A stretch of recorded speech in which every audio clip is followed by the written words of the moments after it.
She didn't mean to start a war. She just wanted to make him lose that smug smile.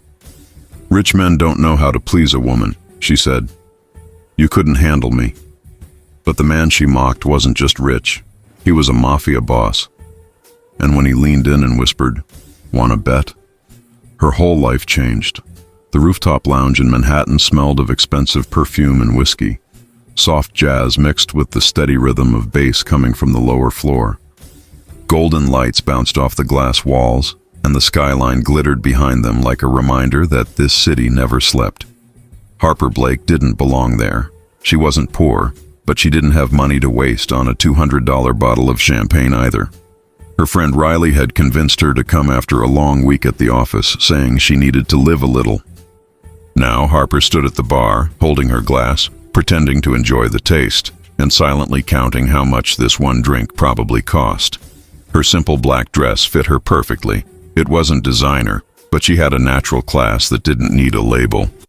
Her brown hair fell over her shoulders, soft waves brushing her collarbone. She didn't try to stand out, but she did anyway.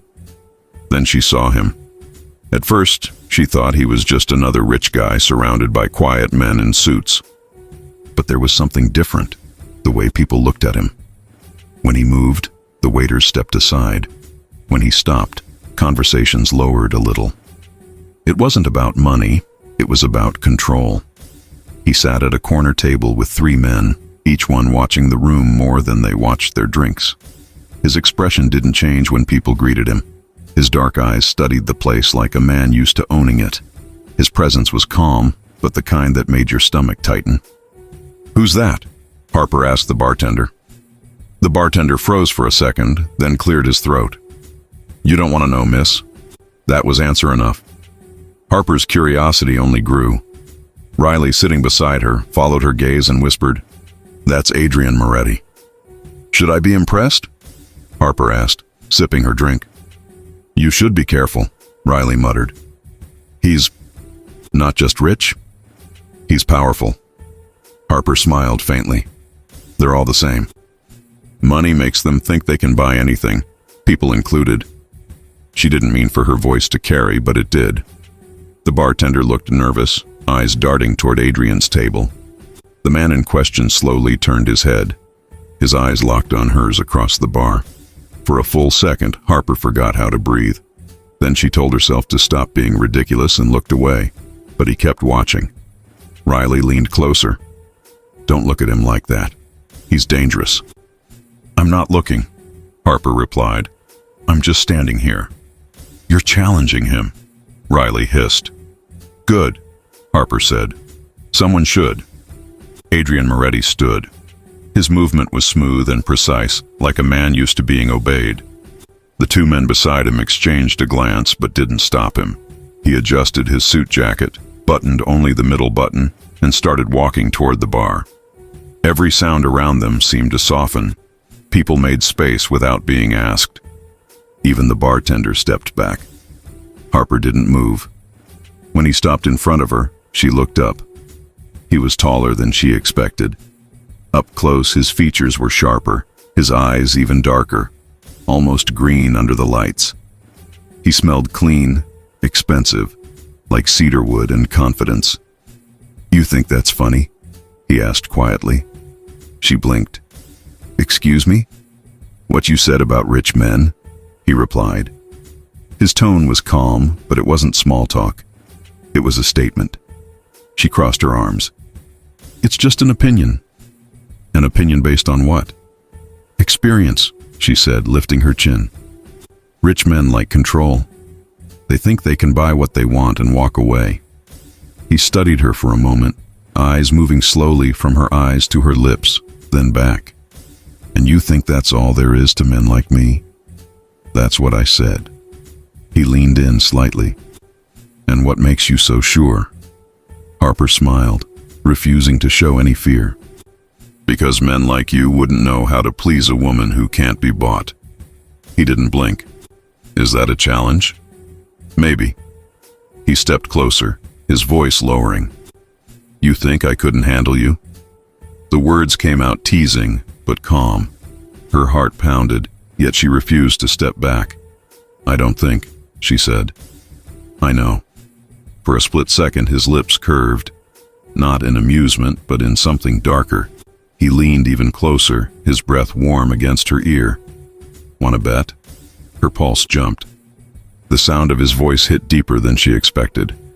She turned her face slightly, close enough to see the faint stubble on his jaw, the small scar near his collar. He didn't touch her, but the air between them felt charged. When he finally stepped back, she exhaled like she'd been holding her breath for minutes. Name? He asked. Why?